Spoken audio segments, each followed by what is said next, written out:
Hello, hello, hello. Um, Today is Friday, August 5th, and it's 1:38 a.m.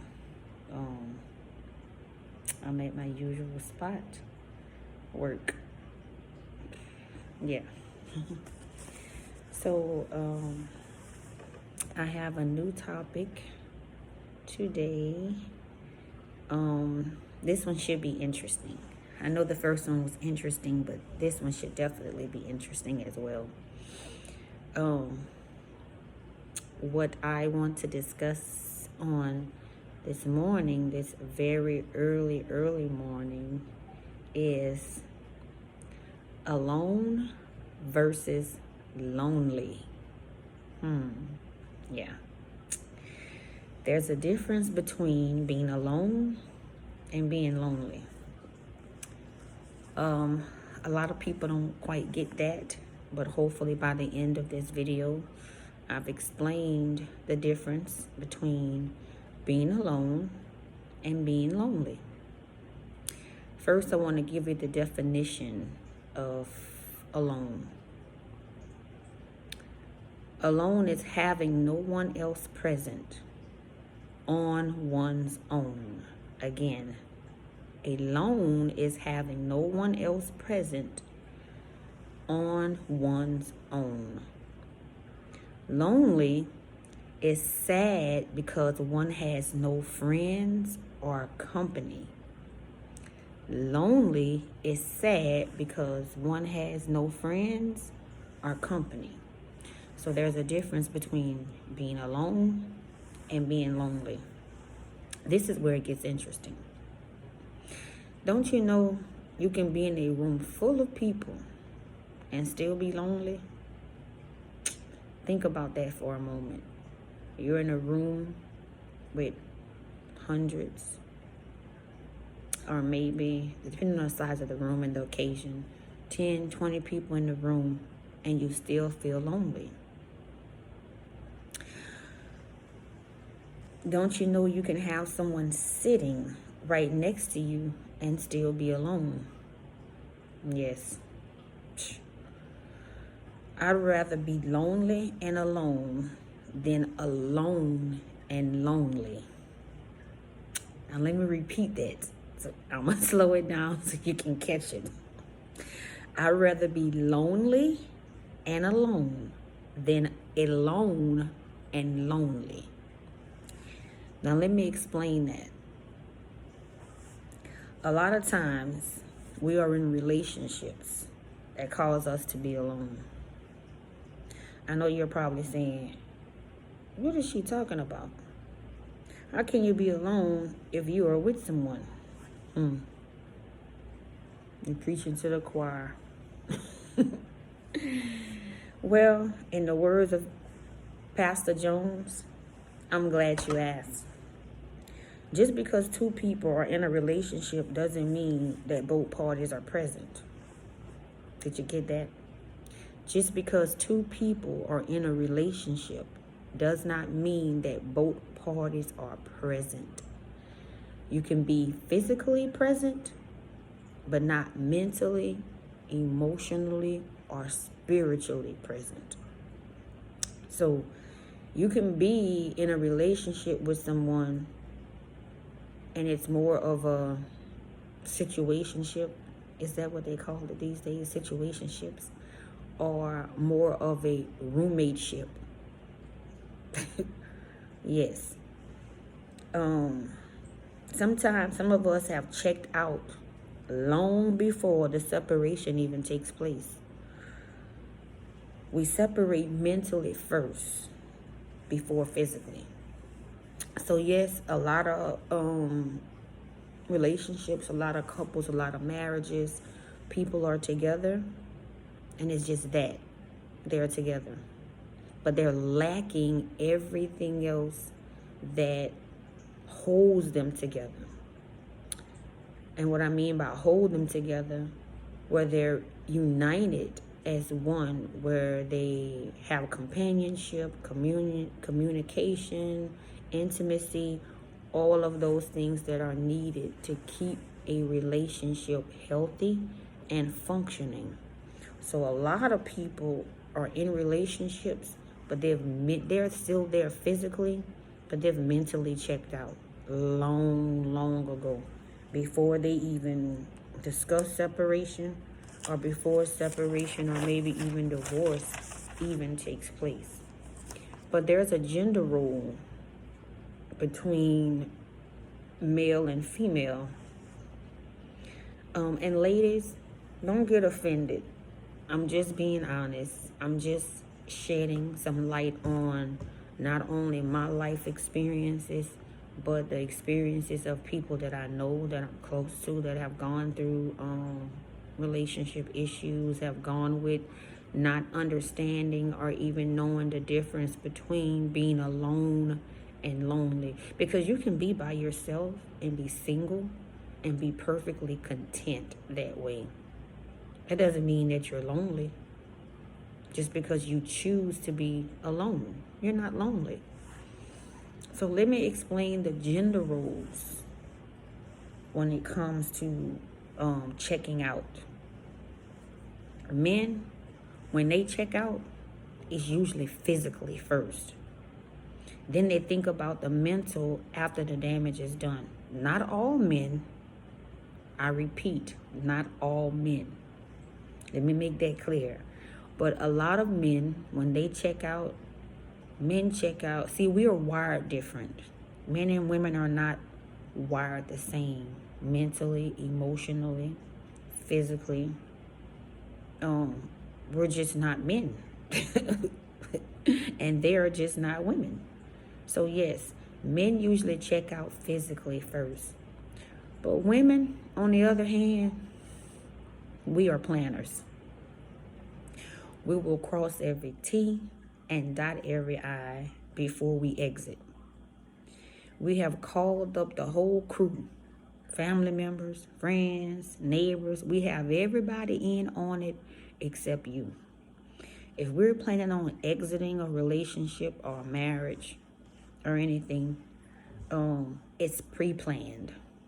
We're going to be mental first before we're physical. Well, most of us, almost most of us. If we plan on leaving, the moment you leave the house, in 2 hours flat, we have that house clear and empty. Everything is gone within 2 hours. That's because we have strategically planned our exit months ago before we physically removed ourselves from that relationship. And I mean, I'm sure a lot of you can agree with that. I'm sure some might not agree, but I did say not all men and not all women, but most of the time that's how it happens. We are planners, we are nurturers, we're thinkers. Men are thinkers too, but we think deep.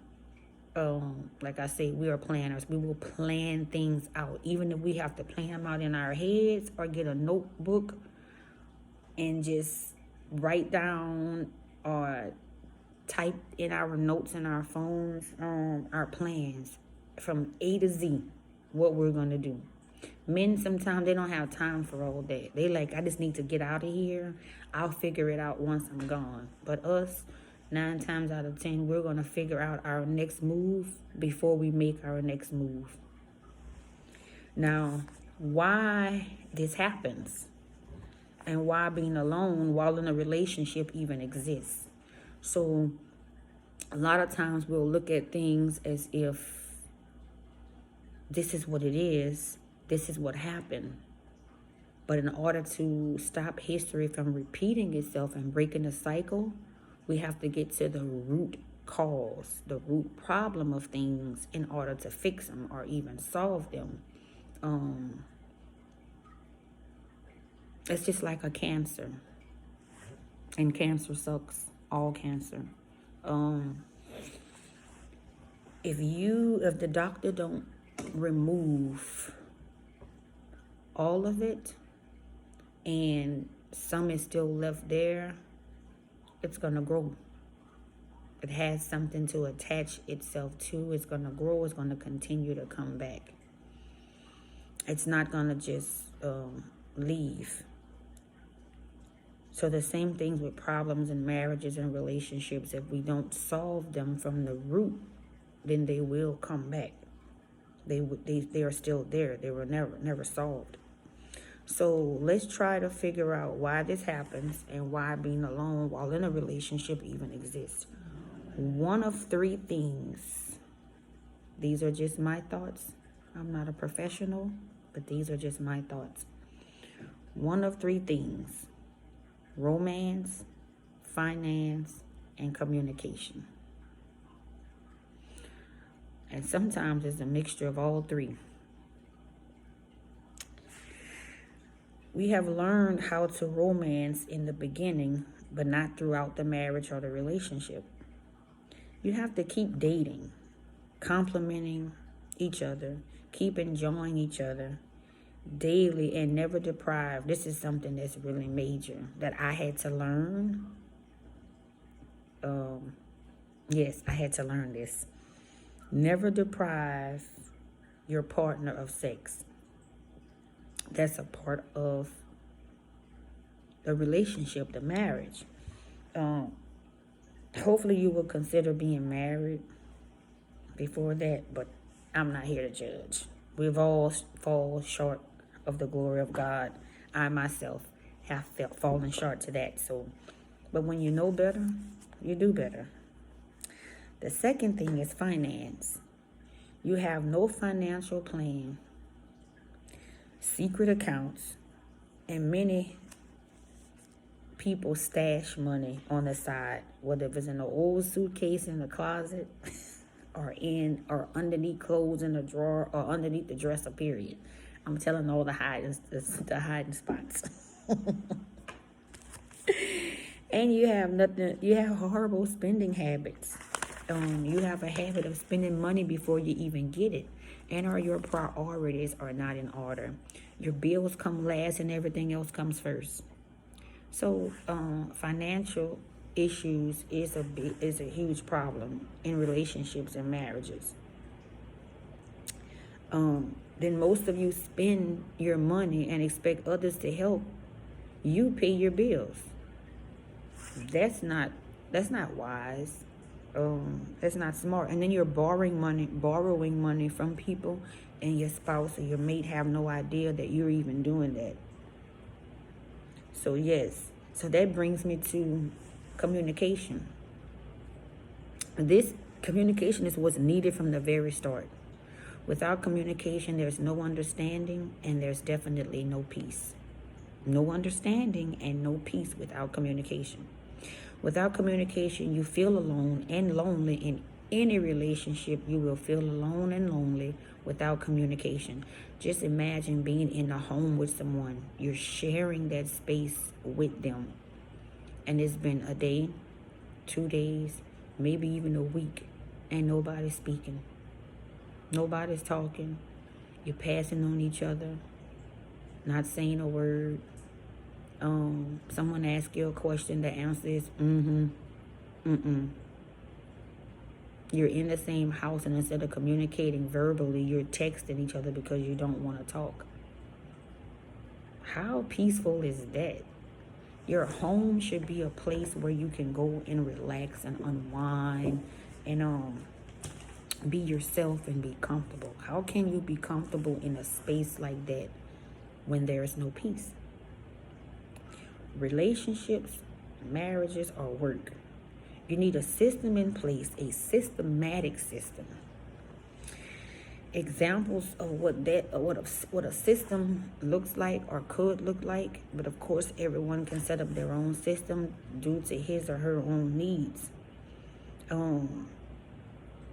What do you do during a disagreement? Do you slam doors, yell, avoid the conversation, or walk away? But if you've done any of those things or even other things, how has that worked for you? Because when you come back, the problem's still there. The problem still exists. It doesn't go away. So that's why communication is so important. But let me add this. 2 words. Equally yoked. Are you equally yoked with that person?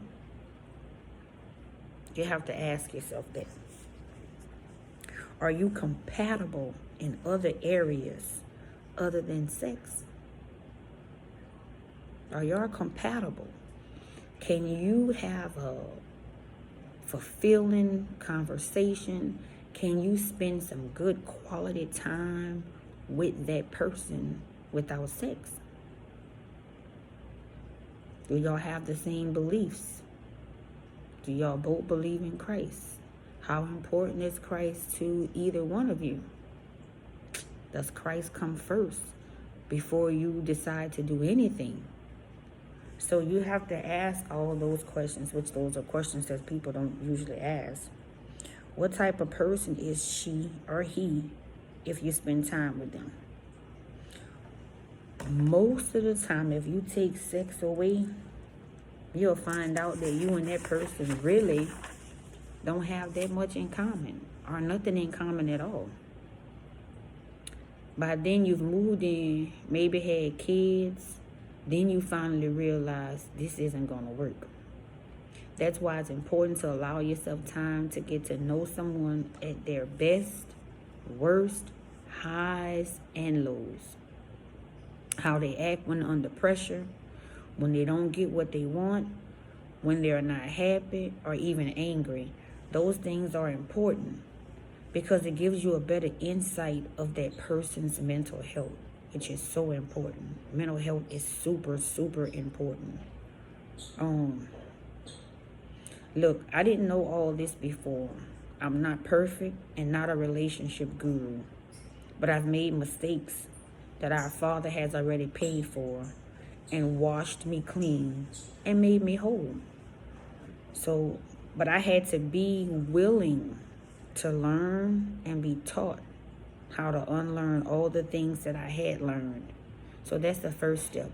You have to be willing to listen, be patient, and address the errors that lies within you, and be okay with making those changes. No one is perfect and will not get everything right on the first try. But don't be hard on yourself. Allow Christ to guide you. Remember, we all were bought for a price, and we should all know what that price is. And if you don't know, Christ paved the way for all of us. God gave up his only begotten Son so that all of us could be saved and washed away from all our sins would be washed away. So we were washed away by the blood. Make a decision to give your life to Christ, and I promise you, you will never look at life the same ever, ever again. I hope this helps someone. It helped me and still helping me, and I'm still learning. But the trick is you have to be willing to learn. That's a part of being submissive. I will talk about being submissive on another video. And ladies, don't get mad when I deliver that message, because all that I don't need a man crap, we will dead that talk after that video. You can't not need a man, but you need a man to help you financially, physically, emotionally, etc. So we will discuss all the reasons why you need a man, and the main reason why you need a man, guess what? It's because you are not a man. You're not a man. That plain and simple. So until next time, remember, he knew you before you knew you. Seek ye first, and all else will fall in place. Love, light, and peace.